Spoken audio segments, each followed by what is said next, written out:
Hello, it's Tanya and Amelia from Coffee Catchup's podcast, and you are listening to Coffee Catchup's Espresso on Cross Rhythms Radio. And Amelia, the happiest of New Year's to you. Thank you very much. Happy New Year to you as well. It is 2025. It is 2025. That's terrifying. It feels so futuristic, doesn't it, to say 2025? Yeah. Because it just felt so far off, but here we are. We're here. And should I ask you the question that everyone asks each other at New Year? Are you ready? Gosh, go on. Can you read my mind? In fact, we could say it together. 1, 2, 3. Do you have any New Year's resolutions? I wasn't sure we were going to word it the same then, but that worked so well. It either means it's a very, very common question or we spend too much time together. One of the two. It might be both. It might be both. Yeah. So, do you? See, yes and no. I tend to go for goals as opposed to resolutions because I feel like resolutions is very like, I am promising to do this, and as soon as you fail to do the thing, you just let yourself down. Whereas goals, I feel like you can like work towards. Yeah. So that's usually kind of how I do it. I feel like I need to spend more time outside. Because I'm very good at doing like projects and stuff indoors, and I love reading. And so generally you will find me on the sofa either with a book or like on my laptop like doing various like projects and things, or just like, you know, working in an office. But I need to get some more time outdoors. Like I work at a National Trust property, so I really don't have any excuse. Possible, yeah. And also Dartmoor is very close. But I did go for a very nice walk in Canwoods the other day, and that was delightful. So yeah, it makes you feel better, doesn't it? Getting outside. I love hiking, as I talk about too much on the podcast, I think. I think that's a great goal. So your goal is to get outside. That's your New Year's resolution. So New Year's goal. New Year's goal. Sorry. Well, to be honest, okay, confession time. I don't like New Year's. Oh, okay. I find New Year's like... I suppose we can talk a little bit about some of the problems around New Year's in a bit, but I find New Year's difficult, and so I don't tend to think about New Year's resolutions, but I do like your goal thing, like what goals do I have? And if I'm honest, I haven't had time to think about it. I've been too busy, but I think my goals are always, I've got generally a career-orientated goal, like I want to be doing some cool projects that I'm passionate about, that I love. Love that. And then, fitness. I know everyone does, it's cheesy and everyone goes to the gym. January's like mental time at the gym. But like I always think, if I can be a bit fitter and healthier by the end of the year, or at least have my health, then it's good. But I try not to, like you, I don't set myself goals because, not goals, New Year's resolutions, because I think, well, that's just setting myself up for failure. And January is a challenging month anyway, because... It is, isn't it? Yeah. It is. Do you know what? One thing I never understood, right, is why coffee shops do not carry their festive drinks into January, because it's already depressing enough. It's really depressing enough without having to also lose the festive drinks, because I am a sucker for a Black Forest hot chocolate. You absolutely are, and this isn't the first time we've had this conversation, listeners. Amelia will bring this up more regularly than is appropriate. But I agree with you, because Christmas is like, high energy, joy, fun. And then January and February can be really dire. So let's move some of the Christmas joy into the new year. I love that. More absolutely. Christmas themed drinks in January. You don't even have to call it Christmas. Winter. You just call it like obviously in December it's Christmas, but then in winter just cozy things, like all the Christmas recipes, like the brie and cranberry stuff, delightful. Cheese. Cheese. Like, why do we not carry this on? And it's because everyone's on a fitness craze. Yeah, it's because we've eaten too much at Christmas. That's the thing. That's true. The thing. True. But yeah, it is a tricky time of year. It is a tricky time of year. I'm going to talk more about that, but we're going to have a little sing-song. Woohoo! Let's go. Oh, so we're talking about New Year's. Woohoo! Yes. Or New Year. My mum gets really upset when I say New Year's because she thinks that's an Americanism. She says it's the New Year or New Year, but not New Year's. Oh, right. And I totally understand where she's coming from, but I still do it. Oh, yeah, me too. I've watched too many episodes of Friends to call it the New Year.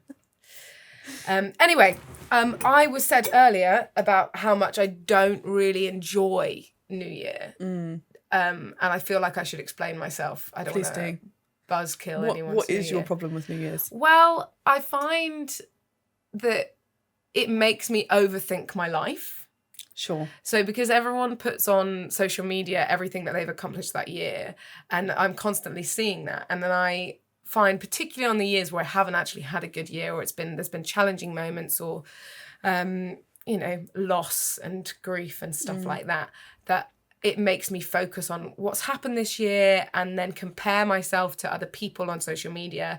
And also, if I haven't achieved what I sort of hoped I would by this time, I overthink that, and I just spiral, and I just think about it, and I know objectively that that's not a good thing to be thinking about. I know that, but I can't help it. It just spirals, and I think, oh, another year, and what have I done with my life? It's all very spirally. Yeah, I hear that. It's really difficult, isn't it? Because I think it's very easy to start out the year by going, I'm going to do this and I'm going to do this. And it's in a way, everything seems possible, doesn't it, at New Year? And then you kind of, like you say, you kind of reflect on what you've done before and go, oh, well, it didn't work that time. Yeah. So why is it going to work this time? I mean, I'm quite an optimistic person. Maybe not quite not as spirally as me. Not quite as spirally as you, although I do get spirally. But I think a lot of me goes, yeah, it's gonna be really, really good, and then I do get part way through the year, and I go, okay, no. But I do hear what you're saying. But I think in all of that, and this is not me trying to, TED talk me. Anything. TED talk me, Amelia. I'm ready for it. But actually, one of the things that I found really useful, and something that actually my dad instigated, shout out to my dad, because he's a legend, was at the end of every year, on New Year's Eve, particularly if we're together as a family, the four of us getting together is not a usual occurrence, so it's really nice when it happens, but particularly when we're together as a family, going back over the year and counting the blessings. Nice. And it's such a cheesy thing, count your blessings, but it actually works, and it's amazing because he's really good at keeping a record of blessings. He will write down every small interaction that was a blessing, every small kind of coincidence or God incidents, as some people might say, actually the things that have come up completely surprised you, or holidays that were unexpected, or encounters that were unexpected, nice. Or things that just happened to make you realise that go oh, actually that's really great. And we sit back and we read through his document at the end of the year, and just chat about it as well, and it's really lovely. See, documents, great things that happen in the year. That's really, I love that. That's really cool. Yeah. And as much as it's obviously you don't need to forget the bad stuff, actually sometimes again, I hear what you're saying, and it is really difficult, and sometimes there are things that you can sometimes just have to, sorry, I'm losing my words here. That's okay. I know what you're saying, and I think you're right. I mean, call myself out, absolutely, because counting your blessings, and I have done that. And I remember last year I had a tricky year. Not this. Oh, this gets confusing at New Year, doesn't it? Which one's last year and which one's this year? No, I meant not last year, but the year before. 2023. Yes, that one. That's the badger. One. Yeah, that is the year. Badger. That is the year. I had a difficult year. I had a lot of difficult stuff happen, and I found New Year particularly difficult that year. And I was seeing a lot of people's stuff on social media, and I was like, oh, actually, I'm going to hijack it and change it. I'm going to do my own, but in a different way. So where everyone's like, I've accomplished this and I've done this and this has been amazing, blah, blah, blah. I went, here's just loads of pictures of me being silly and all the joy that I found in the year, even though it was really difficult. But I made sure on my New Year's post, I went, actually, this year has been really challenging. I've faced a lot of loss this year, a lot of heartache, but there's been some really great things. And here's a montage of all the silly faces I have pulled this year. And then I made a little reel. It was a great reel. Yeah, thank you. Lots of silly faces. Lots of silly faces. Oh, and a cone on my head. Great times. See a cone, put it on your head. That's my policy.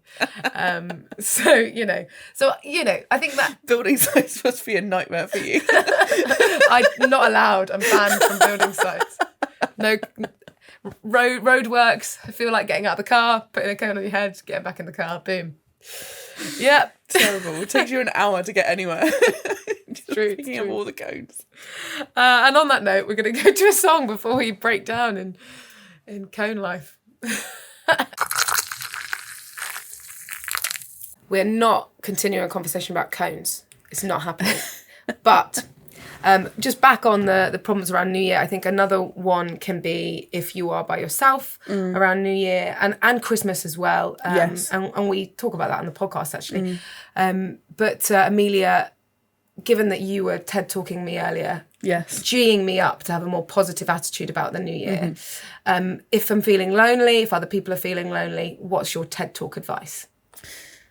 That's a great question. And one that you did not prepare me for. I didn't. So, my answer to your question is, I mean, firstly, like, I think it is quite important to try and, if you're wanting to spend New Year with somebody, make the effort to try and find it, because don't just assume that people aren't going to want to do something with you. Yeah. Because I feel like sometimes we just do, don't we? Just like, okay, actually, well, my friends are doing this, my friends are doing that. They don't want to do anything with me. And so, you know, it's genuinely worth asking. You're not desperate if you do that. Don't wait for the invite. Be the person who does the invite. Love that. But also, like, if it genuinely is just kind of you by yourself and you're feeling that, do something you love.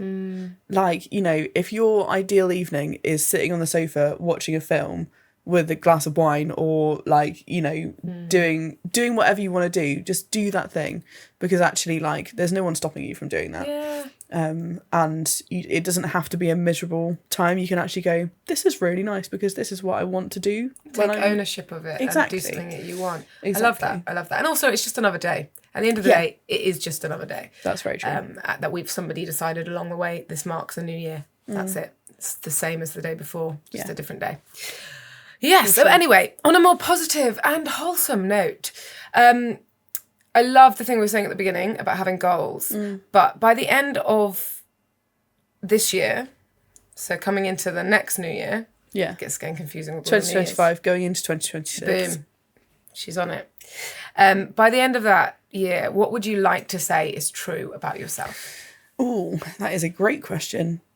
Excuse me. I would like to say that I put my best foot forward with everything that I did. And I think, like, you know, that's trying my best with the things that I'm doing. And actually, if I've put my best effort into the things that I'm doing, then I know I've succeeded, even if it doesn't quite go the way that I thought it would. But also that I have been the best person that I can be. And, you know, we're both Christians. Cross Rhythms Radio is a Christian radio station. And we believe that Jesus has incredibly transformative power. Amen.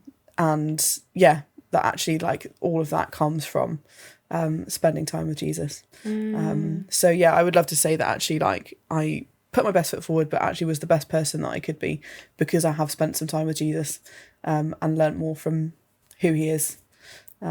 And all of that. Love that. That's a great goal to have for yourself by the end of the year. Yeah. I think I would share one of those is, you know, bringing some love and joy to people with Jesus and hopefully bringing people into that family, that spiritual family. Yes, absolutely. One slightly more specific thing that I want to do this year as I suppose a goal, but by the end of the year I really want to have cultivated this into my life, is actually taking more time and carving out time to get to places. And I know it sounds really weird, but I notice if I'm in a rush, if I'm hurrying to get somewhere on my commute, I don't stop and see the moments where I can smile at people, or the moments where I can, like, help someone maybe across the street that's struggling or something like that. And I'm trying to get rid of some of the rushing in my life. So I've still, let's face it, we've still got lots to do. I'm a very busy person. I've still got lots to do. But if I leave 15, 20 minutes earlier, if I, you know, don't worry so much about the rush and everything, then I can start to see people around me and appreciate the world, the sunsets and also the people. And I'm reminded a little bit about the film About Time. Do you know that? Have you seen that one? I love that film. It's a great film. But basically, if you haven't seen it, without any spoilers, the guy gets this the hero gets this magical ability to go back in time, and he does all sorts of things and tries to rejig his life around, etc., etc. But then he sort of realizes actually the best way to do this is to live his day and then go back in time and relive it again, but actually taking notice of what's happening and enjoying the journey. And actually we can do that without that magical skill of going back in time and just enjoy each day and take more time to realise what's happening. And that's one of my goals for the new year. So amazing. Exciting. Very exciting. So happy new year, everybody that's listening. And I wish you much joy with all of your goals to be a better version of yourself by the end of this year. Ditto. Have a great 2025, everybody. And we will see you again on Coffee Catchup's Espresso next time. Bye-bye.